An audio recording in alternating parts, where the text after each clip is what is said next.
Olá pessoal, hoje dia 24 de junho, a nossa aula, nossa penúltima aula, né? E na próxima semana já é a nossa avaliação. Então, hoje é a nossa última aula expositiva e essa é a segunda parte da nossa aula, né? E nós estamos falando sobre o pós-pentecostalismo. E nesses 110 anos de movimento pentecostal no Brasil, nós temos muitas histórias, muitos fatos, muitas conquistas e um crescimento extraordinário. Um crescimento longe da média humana, de uma visão humana, né? O pentecostal brasileiro, nas suas primeiras décadas, ele teve assim, uma expansão geográfica acentuada, apresentou de forma uniforme a sua doutrina, isso por conta da revista Escola Dominical. O Narvingre, quando ele chega ao Brasil e funda a Assembleia de Deus em junho de 1911, uma das características do Narvingre era justamente já implantar a educação teológica. Então, já fundou o jornal, e no jornal, que era mensal, saía os 4 estudos dominicais. Então, os crentes pentecostais tinham esse jornal e todo domingo tinha o estudo dominical, onde eles acompanhavam via jornal. E por conta disso surgiu então a EBD, e a EBD surgiu então a nossa uniformidade doutrinária. Essa uniformidade doutrinária abrange por 110 anos. Você hoje viaja pelo mundo inteiro e você vai conseguir, no Brasil inteiro, e você vai conseguir então compreender essa unidade da doutrina assembleiana.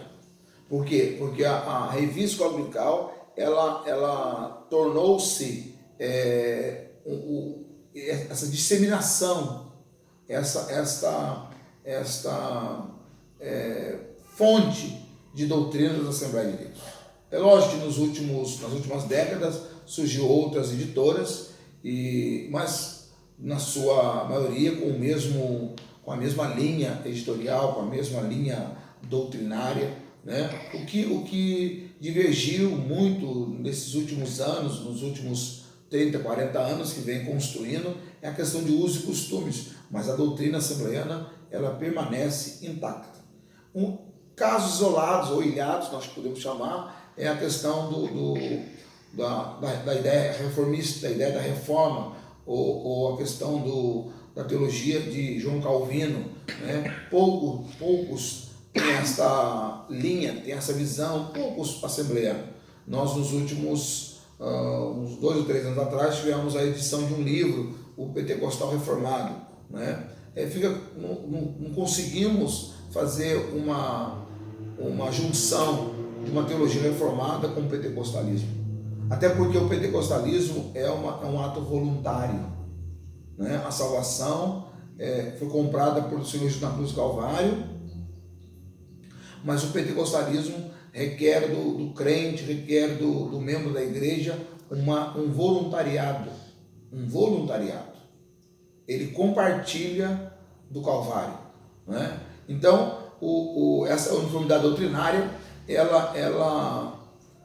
nós podemos sentir isso no Brasil inteiro quando você caminha pelo nosso país, né?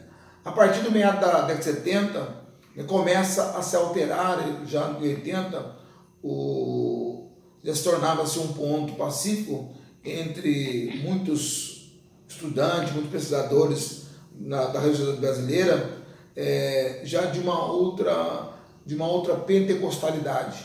Mas essa outra pentecostalidade não significa questão teológica, mas sim na estrutura administrativa, na estrutura cultural da instituição religiosa. Porque a teologia continua sendo a mesma. A Assembleia de Deus, ou o movimento pentecostal, melhor dizendo, ela tem como um dos seus textos fundamentais o Evangelho de Marcos. Excluíram os demônios, em meu nome excluíram os demônios, falaram novas línguas, pegaram de serpente, não fazendo algum, e por moção dos enfermos curarão. Isto é um texto unânime no pentecostalismo, que é o revestimento do poder. A salvação acontece no Calvário, mas o revestimento do poder acontece em Atos capítulo 2. E essa ideia pentecostal, ela é em todas as denominações pentecostais. Acreditar piamente na manifestação do Espírito Santo, na ação do Espírito Santo, na ação do Trino Deus, na pessoa do Espírito Santo de Deus aqui na terra. Se eu não for o outro do grego allos, da mesma essência, diz o Senhor Jesus, não virá. Então nós acreditamos, o movimento pentecostal acredita nessa manifestação. Quando você analisa sociologicamente, parece que há uma alteração a partir dos anos 70, 80, com o nascimento, já lá nos anos 50, com a Igreja Cruzada Nacional de Evangelização, que hoje está no quadrangular, depois com a Igreja Brasil para Cristo, com a Igreja Deus e Amor, e depois vem as igrejas mais atualizadas, que são a Igreja Universal do Reino de Deus, o Transtorno da Graça de Deus, a Igreja e demais, já na virada do século, Poder Mundial, Renascer em Cristo e tantas outras que surgiram, as comunidades evangélicas. Então você verifica que não há uma mudança, há uma mudança estrutural, de liderança, de funções. Enquanto a Assembleia de Deus tem uma função de diácono, de cooperador, até chegar ao pastorado, né? É uma hierarquia, né? Diácono, cooperador, diácono, presbítero, evangelista e pastor. Essas igrejas neopentecostais, elas alteram essa hierarquia, ela altera essa estrutura hierárquica. Algumas só mantêm o pastorado e o diaconato, outras já criam o episcopado, torna-se uma igreja episcopal. Então você vai analisar essas questões, não é questões doutrinárias, não é questões teológicas, são questões estruturais e também culturais da igreja, né? É por isso que a sociologia ela tem um olhar e acaba tendo um olhar distorcido dessa alteração, dessa mudança do movimento pentecostal, né? Outro pentecostalismo que tinha como sua principal representatividade na Igreja Universal, porque a Universal vai apresentar, de acordo com a sociologia, um outro pentecostalismo, e na realidade não é um outro pentecostalismo, mas é uma das ações do pentecostalismo, porque o pentecostalismo ele é um bojo de milagres, do poder de Deus, de libertação, de pregação do Evangelho, de arrependimento do pecador, dos dons espirituais e a bendita esperança que é o arrebatamento da igreja. Isso é unânime no movimento pentecostal. E cada uma, lógico, vai ter uma ação objetivada, enquanto que a igreja Deus e Amor, ela se concentrou na oração e na divina revelação. O Brasil para Cristo se concentrou em milagres e evangelização de massa.